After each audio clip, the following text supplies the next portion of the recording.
Bismillahirrahmanirrahim. Assalamualaikum warahmatullahi wabarakatuh. Alhamdulillahirrabbilalamin. Wabihi nasta'in wa ala umuri dunya waddin. Wassalatu wassalamu ala asyrafil anbiya'i wal mursalin Sayyidina Muhammad wa ala alihi wa sahbihi ajmain.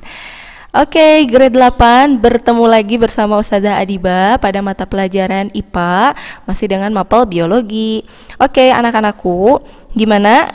Kemarin kita sudah menyelesaikan materi bab tentang jaringan tumbuhan, maka pada hari ini kita akan masuk ke materi baru ya, tapi masih biologi nih, mengenai sistem pencernaan manusia. Oke. Kemarin juga Ustazah sudah memberikan latihan soal. Kenapa sih Ustazah nggak ada ulangan harian? Karena insya Allah untuk ulangan hariannya itu akan digabungkan dengan materi sistem pencernaan, dan nanti setelah ini ada materi mengenai zat aditif dan adiktif. Jadi kita satukan materinya untuk ulangan hariannya ya. Oke, untuk hari ini berarti kita akan masuk ke bab baru. Seperti biasa silahkan disiapkan buku catatannya. Kemudian sebelum memulai kegiatan pembelajaran, kita berdoa terlebih dahulu. Berdoa dipersilahkan.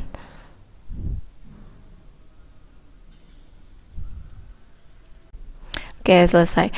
Oke, ngomongin soal sistem pencernaan. Nah, ini Ustazah anggap materinya pasti mudah ya. Kenapa? Karena sistem pencernaan ini nggak asing di dalam tubuh kita. Jadi kita tahu nih apa sih pencernaan itu, apa sih yang berkaitan dengan sistem pencernaan ya.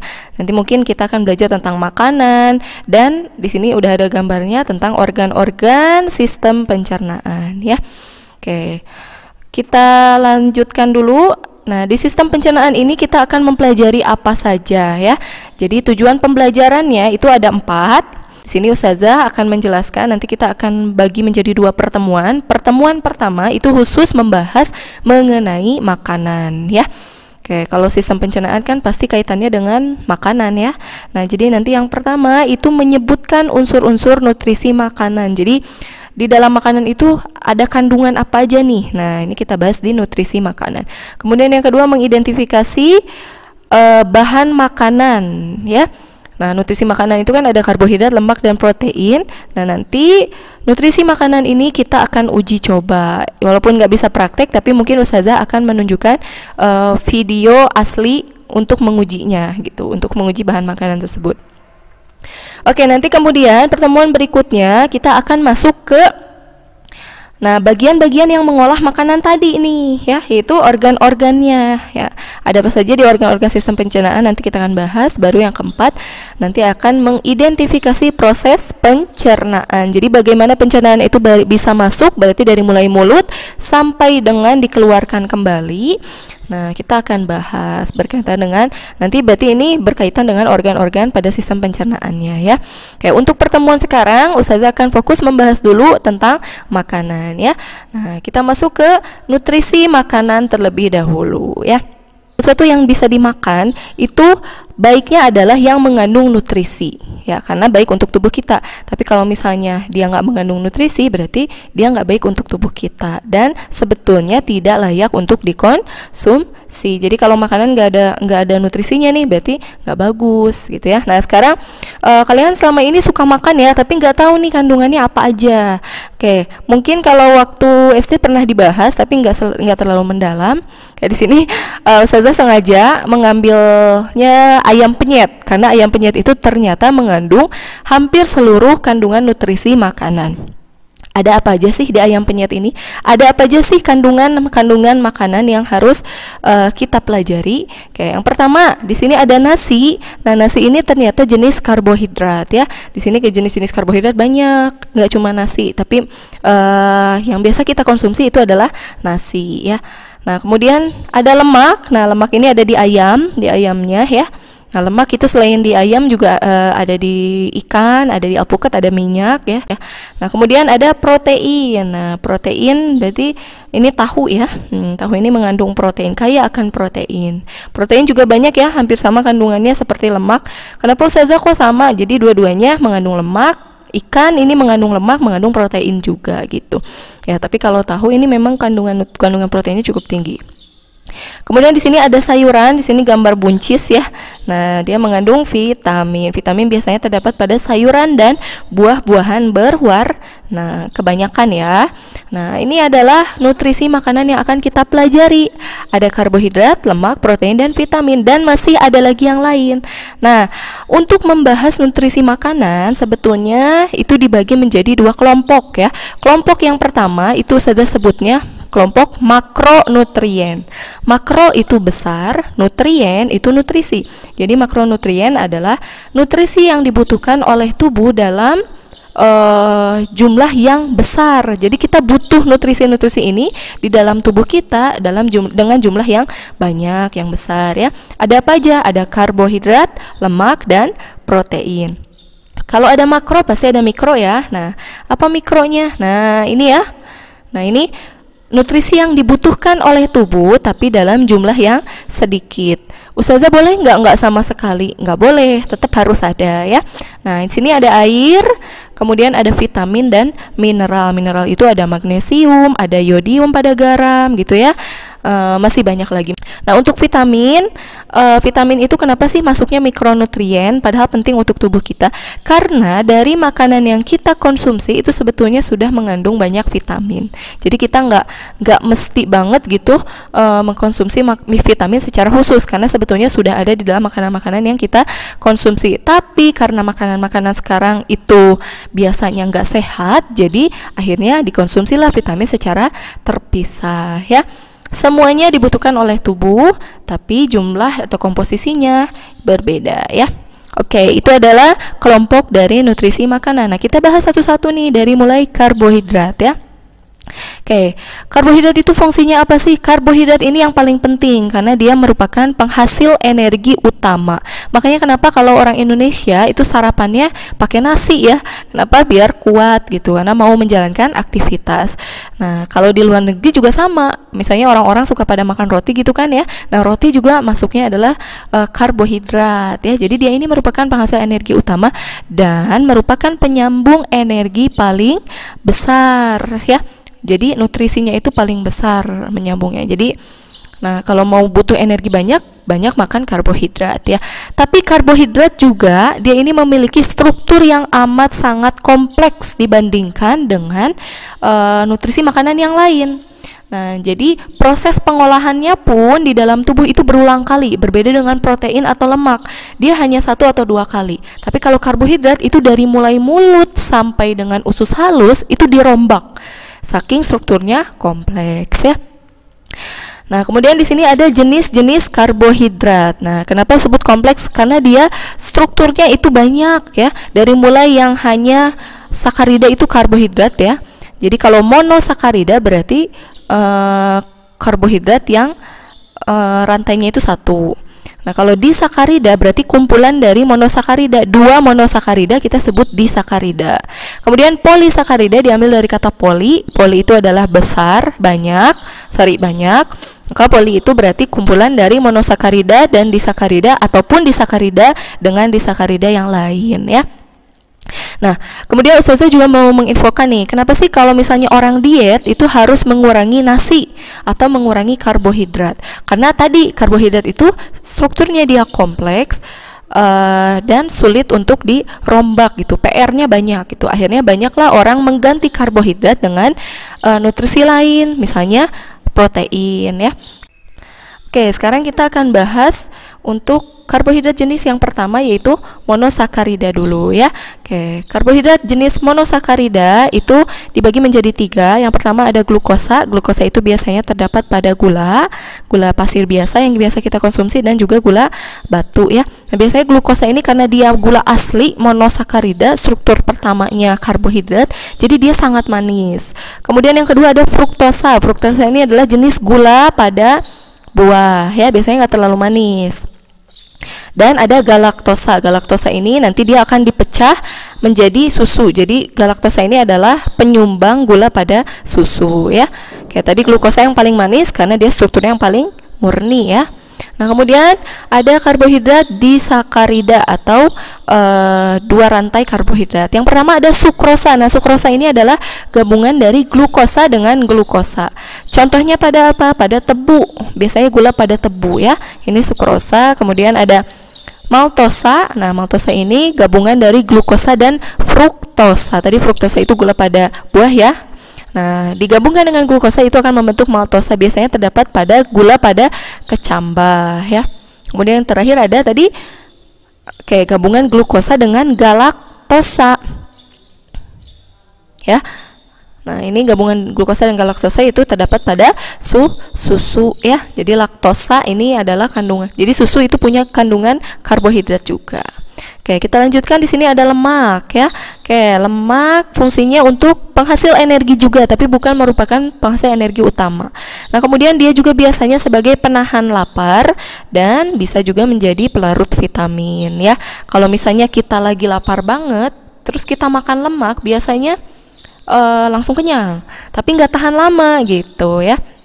Karena dia nggak begitu kompleks seperti karbohidrat. Nah, pelarut vitamin ya ada air dan juga lemak. Nah, lemak ini juga salah satu pelarut vitamin.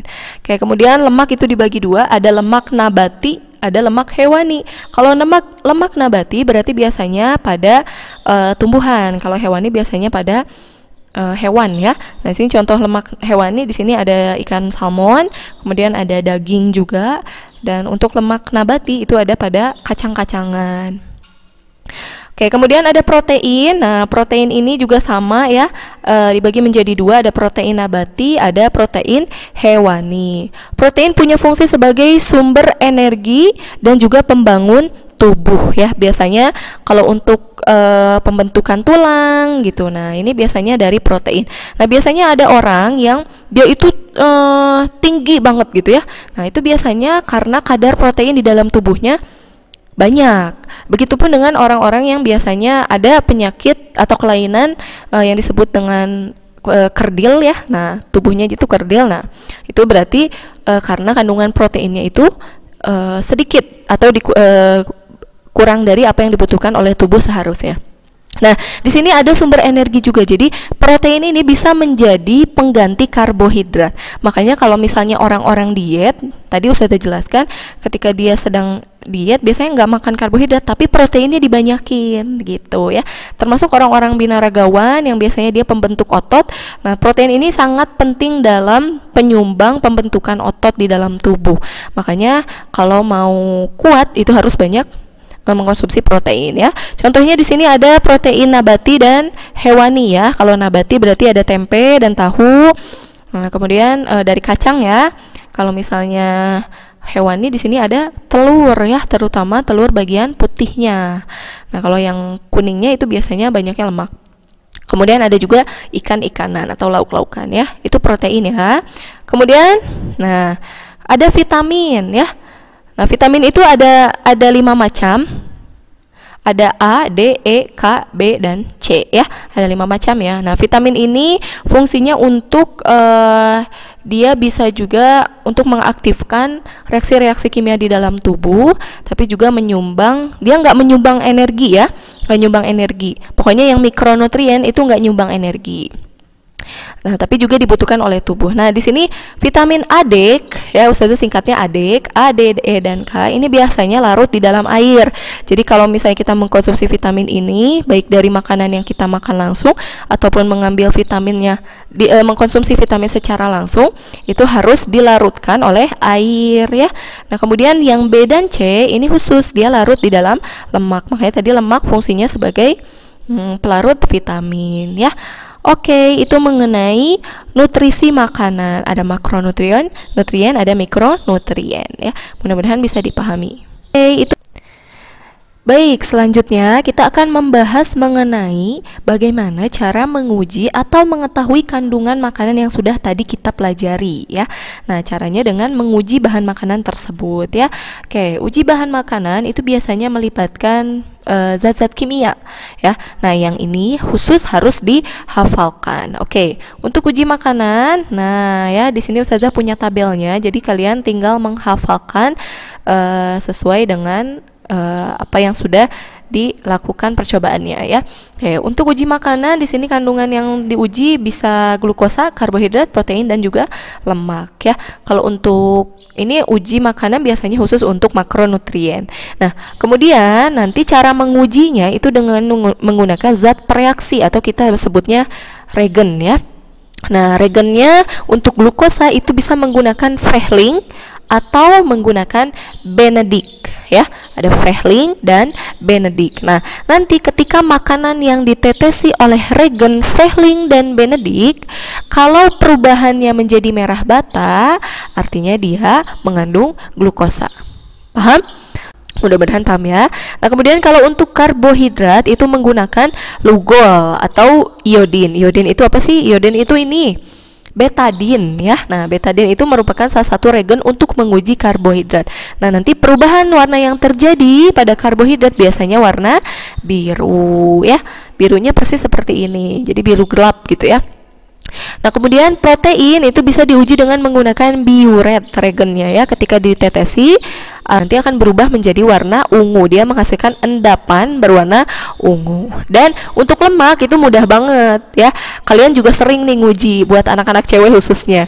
Kalian tahu kertas minyak yang bisa dipakai untuk wajah? Nah, itu juga merupakan bukan regen ya, kita sebutnya bahan penguji aja.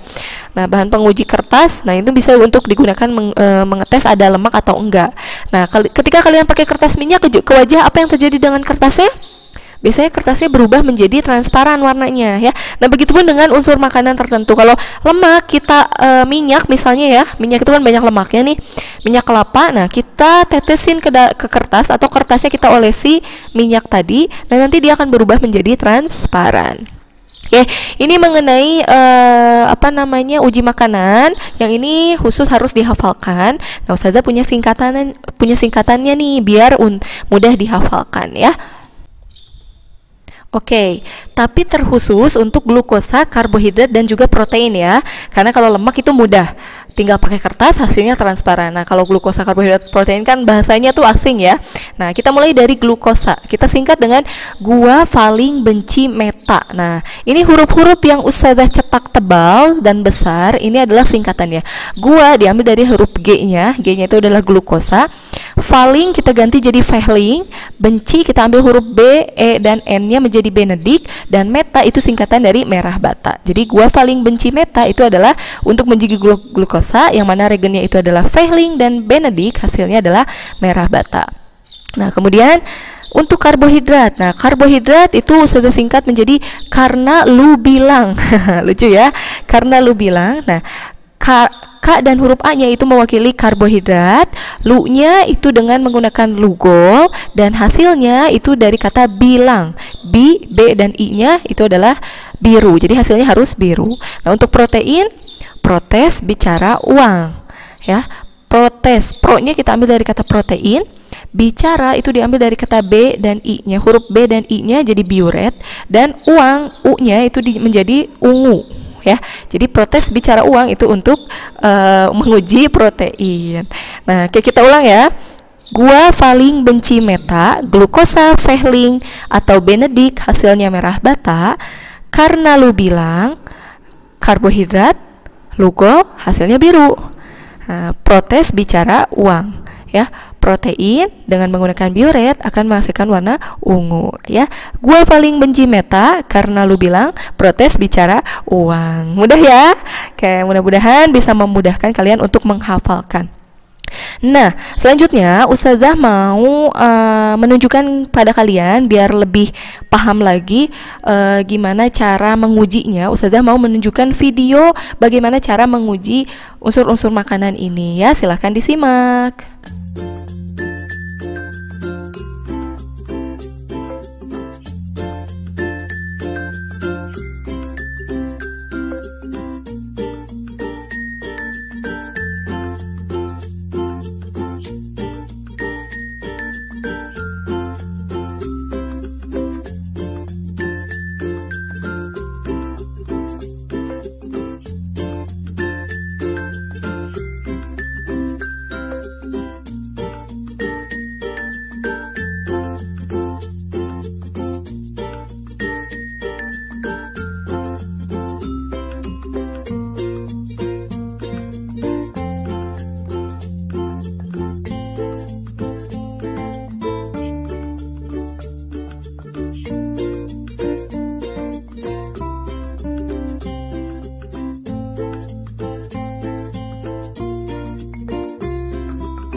Oke, alhamdulillah tadi kalian sudah menyimak bagaimana cara menguji bahan makanan. Dengan berakhirnya video yang tadi kalian sudah tonton, maka berakhir juga materi yang akan kita bahas pada hari ini. Terima kasih yang sudah menyimak, mudah-mudahan bisa dipahami, dibaca ulang materi yang sudah dipelajari, dan kalian juga bisa boleh mengeksplor lebih dalam materi yang sudah dibahas melalui buku yang kalian miliki atau sumber internet lainnya ya. Oke, Ustazah tutup untuk pertemuan hari ini. Kita akan bertemu kembali di pertemuan berikutnya, berarti akan membahas organ pencernaannya. Terima kasih. Wassalamualaikum warahmatullahi wabarakatuh.